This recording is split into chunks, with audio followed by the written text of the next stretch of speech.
안녕하세요. 더 맑은 내과 원장 박민선입니다. 근육이 우리 몸에서 아주 중요합니다. 근육은 골격근하고 평활근으로 나눠요. 조금 어려운 말이 들어왔죠. 골격근은 말 그대로 뼈에 있는 근육으로 팔다리, 엉덩이, 등 이런 근육을 말하는 것이고요. 평활근은 장기에 있는 근육을 말해요. 대표적인 거는 심장, 근육 덩어리, 위장, 소장, 대장에도 근육이 있어서 이게 탄력이 있어야만 운동을 하거든요. 그래서 혈관이나 기관지에도 평활근이 있어서 혈관을 탱탱하게 유지하고 기관지도 탱탱하게 유지할 수 있어요. 오늘은 근육에 대해서 이야기해 보려고 합니다.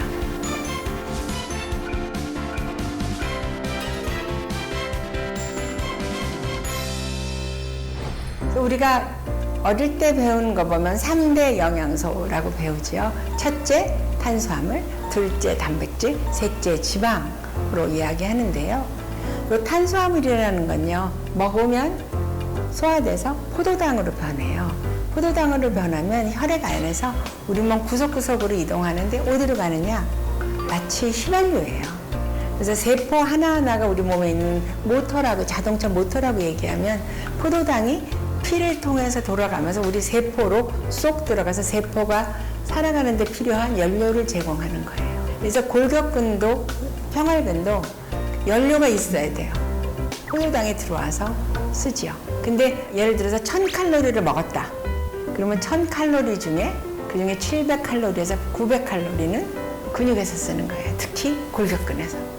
그런데 골격근이 만약에 줄어들면 그만큼 포도당을 쓰지 못하게 되잖아요. 그래서 어떤 사람은 아유 저렇게 먹는데 살도 안 찌고 정말 이상해.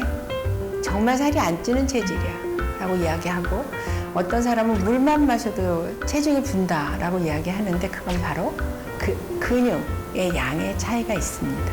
그래서 근육의 양이 많으면 그만큼 먹는 거가 다 근육으로 들어가니까 올라갈 혈당이 없는 거야. 올라갈 여지를 안 주고 싹 써버리는 거죠. 잉여산물이 안 나와. 근데 근력이 없으면 점점 남아. 그래서 그 남은 거는 혈당을 올리거나 그래서 당뇨병이 되거나, 아니면 남은 거는 당뇨병이 다행히 안 된다면 지방으로 가면서 곳곳 온몸에 지방에 쪄서 이렇게 테디베어 같은 몸매가 되게 되는 거죠. 그래서 미국에서 한 1700여 명의 환자, 50대 이하 비교적 젊은 사람들을 보고 골격근이 부족한 사람과 골격근이 많은 사람을 나눠가지고 봤더니 남성에서 골격근의 양이 정상인에 비해서 1.3배, 여성은 1.24배 높았죠. 그래서 근력이 좋으면 당뇨병도 줄어든다. 근데 우리나라에서도 이런 연구를 해봤어요. 그때 우리나라 검진이 있으니까요.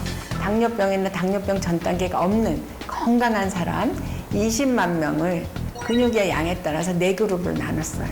봤더니 골격근 양에 따라서 당뇨병 발생 비율이 높아졌습니다. 특히 1그룹, 정상인 그룹하고 비교해서 아주 적은 그룹에 들어있는 사람은 남성에서는 당뇨병 발생률이 2.2배, 여성에서는 1.96배. 그러니까 근력이 정상인 사람에 비해서 근력의 양이 적은 사람은 2배 정도로 당뇨병이 생긴다. 근데 이것뿐만이 아니에요. 근력의 양이 적어지면요, 근육이 쉽게 피로해져요. 당뇨병 발생도 많아지지만 그래서 운동의 양도 적어져요.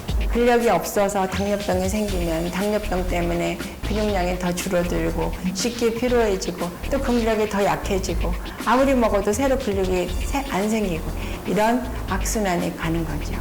그래서 근력을 유지하도록 노력하는 게 필요해요. 지난번에 제가 나도 당뇨병이 있습니다 고백을 하고 한 가지 이야기 안 한 게 있어요.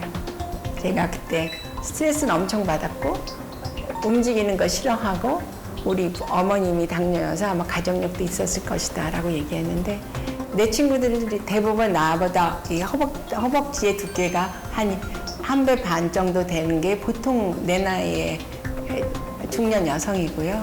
이제는 나이가 드니까 이렇게 가는 다리가 멋있는 게 아니고 애처로우니까 좀 가려야 되겠다는 게 되는 거죠.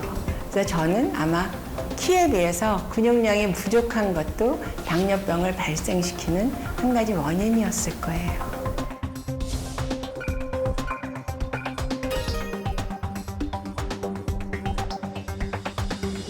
환자들이 그래요.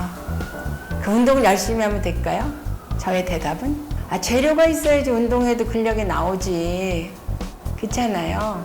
아무것도 안 넣고 운동만 하면 점점 더 체중이 빠지면서 안 좋겠죠. 그래서 단백질을 충분히 먹어야 된다. 지난 시간에 우리가 단백질은 정상인 사람의 근력을 유지한다면 단백질 체중 1kg당 1.2g 정도 먹어야 된다라고 얘기했죠. 그래서 당뇨 환자일수록 단백질은 충분히 먹어야 된다.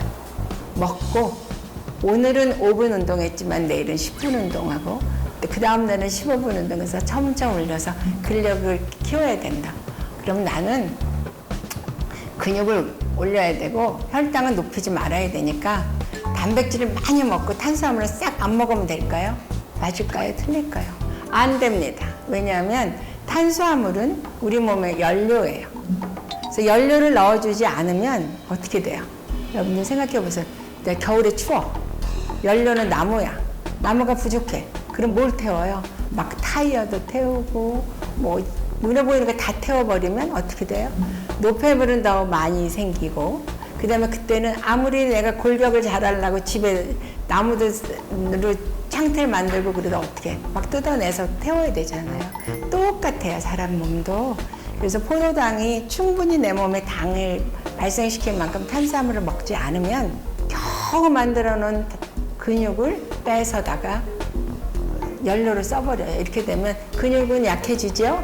노폐물은 많아지죠.